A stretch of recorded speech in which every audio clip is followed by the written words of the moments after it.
What's up, guys? Let's see, we're gonna go on a vlog today and see everything that there is to know about the University of Alabama. So right now we're just walking outside my dorm, and as you can see, it's a beautiful day down here in Alabama. This dorm is called Ridgecrest South. It is honors housing and it is very nice. It has a lot of suite style dorms.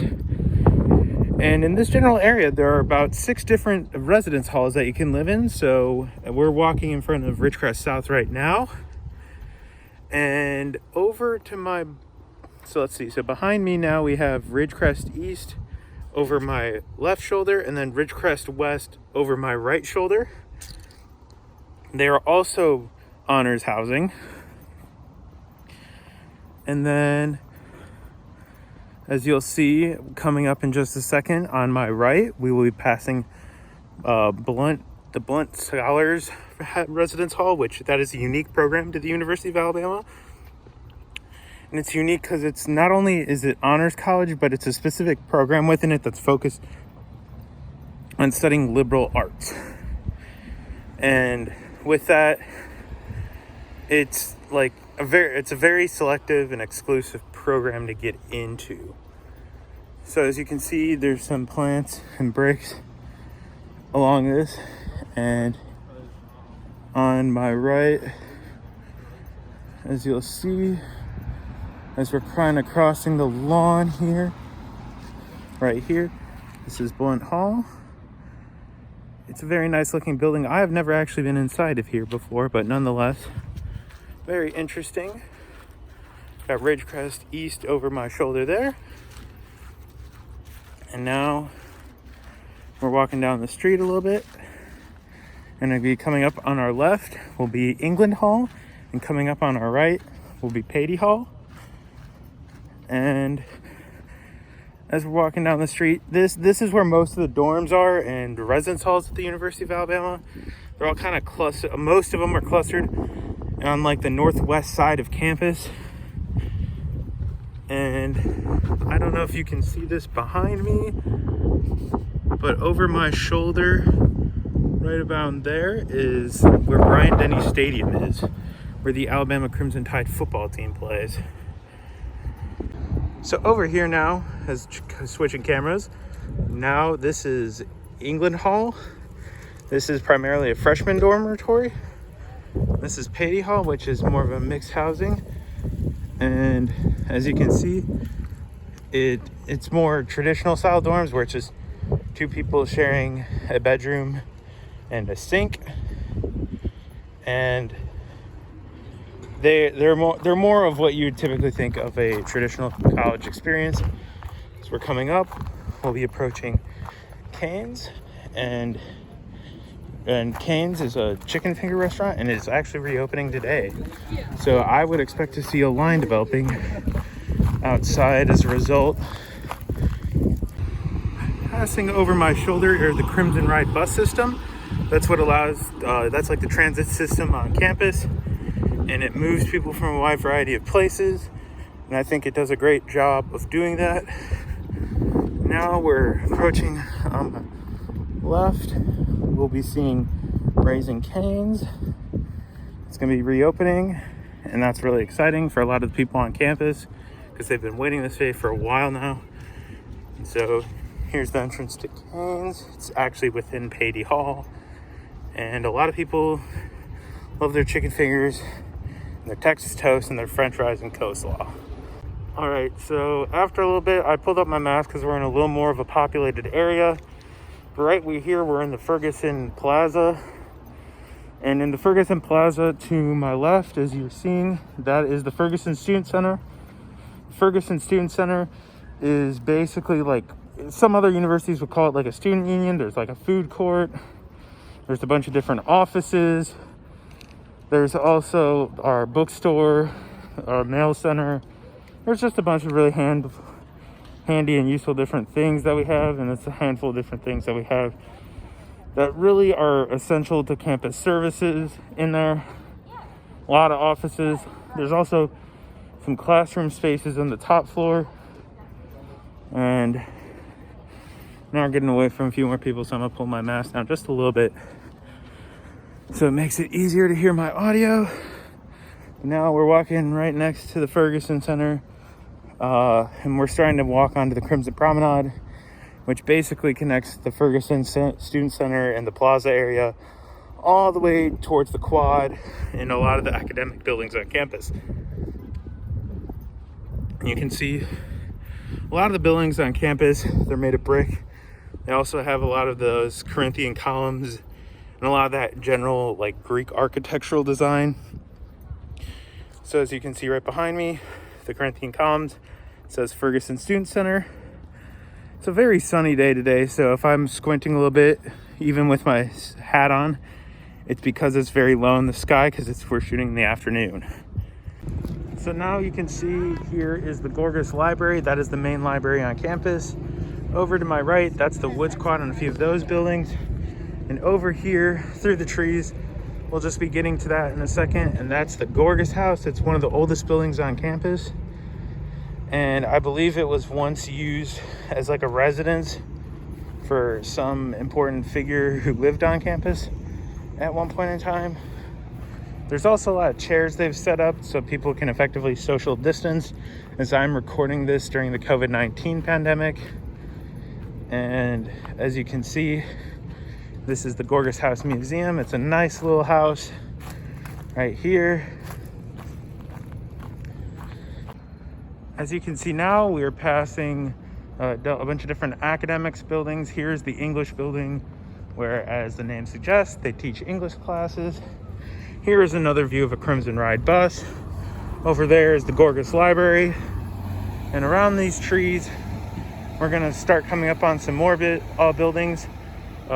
This building right beyond this tree is Bidgood Hall. This is where the School of Business, the Culverhouse College of Business takes place. I have quite a few classes in here in Bidgood. And as a business major, you'll definitely be taking your fair share of business classes within here. Behind there is Alston Hall.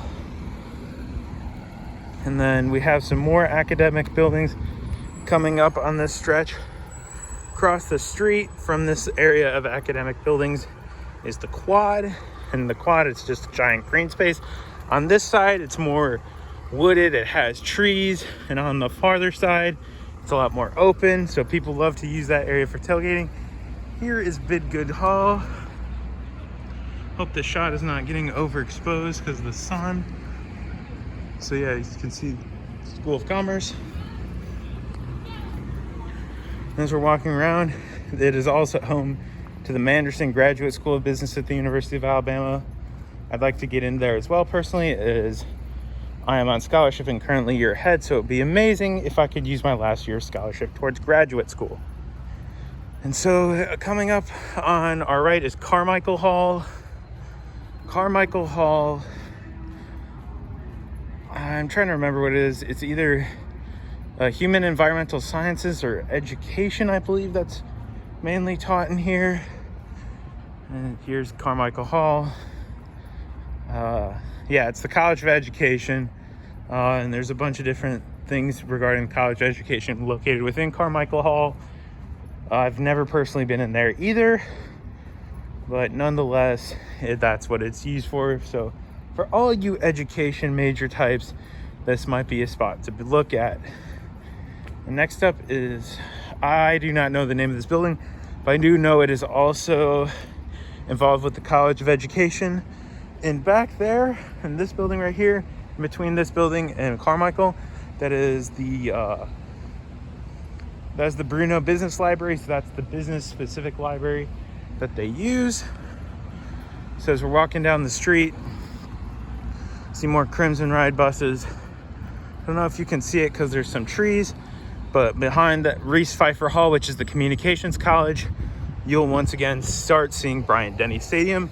And we're actually less than a block away from the notable statues, including that of none other than Nick Saban. So we just crossed the street, and right now we are by Reese Pfeiffer Hall. As I mentioned before, this is home to the College of Communication and Information Sciences. I took a communications class in here once.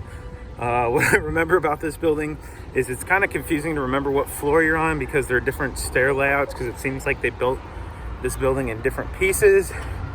It's just kind of random, but nonetheless, I had a very good class in here. And upcoming on my left, if you can hear me over all these cars on University Boulevard, we will be approaching Bryant-Denny Stadium. As you can see, it's right behind me. It's absolutely massive. It holds over 100,000 people in there. And when it's game day, it's absolutely rocking. And as indicated before, this is the Walk of Champions. If you've ever watched pregame during an Alabama, you'll see a huge crowds, normally, not in the case of 2020, line up in this space. And then they bring a giant bus that holds all the players. And they march through, and they go through that little ramp down there into the tunnel to get into the locker room. And people stand on the sides and watch. There's also some fraternity houses behind me. I don't particularly know which ones, as I'm not affiliated with Greek life, nor do I really plan to ever join at this point. And so as approaching on my right, we're starting to come to the statues. So this is Coach Wallace Wade. Up next to my right will be none other than Frank Thomas. He won, I guess, a title in the pre-AP era as well. These two are pre-AP polls. Next up, you might know him. You've probably heard of him if you're a college football fan. None other than Coach Paul W. Bear Bryant, who won 6 titles with the Crimson Tide, as listed down below. Next up, we have none other than Gene Stallings, coach of the 1992 national champion Crimson Tide. Right there's Coach Stallings. And then we have none other than the greatest coach of all time, without a doubt, undisputed. And he's currently coaching here, none other than Nick Saban. So as you can see, there's Coach Saban behind me. And now they're showing all the years except for 2020, because that has not been installed yet. So yeah, here's Bryant-Denny Stadium. As you can see, this is where the Walk of Champions ends, and then it goes down into the tunnel up there. There's the upper decks, and I believe up top normally one side is the side we have our national champions. We also have a statue over there, and I don't know if you can see it, but it has our 2020 championship logo on there, which is pretty sick. They're also doing a lot of construction over here. As you see those cranes over there, they are building another business school building. It is going to be called Houston Hall in honor of Marilyn Houston, who's the current CEO and Alabama alumni of Lockheed Martin. So I guess we've gotten a lot of different opportunities through Lockheed Martin, specifically through the University of Alabama, as a result of her being an alumni here. So now you can see there's Respect Hall again. We're going to be walking by the quad now, and also Denny Chimes, probably one of the most notable landmarks on campus. It is a bell tower, and it extends up. So as you can see, well, you actually can't see, but now right as I'm moving over to the left a little bit, it's coming more into plain view. Denny Chimes, and once again, it's a bell tower. They store the class rings, I believe, inside the bell tower for a set amount of time before the students graduate. I don't really know the tradition exactly behind it, but nonetheless, here it is. We have the Rose Administration Building over to my right.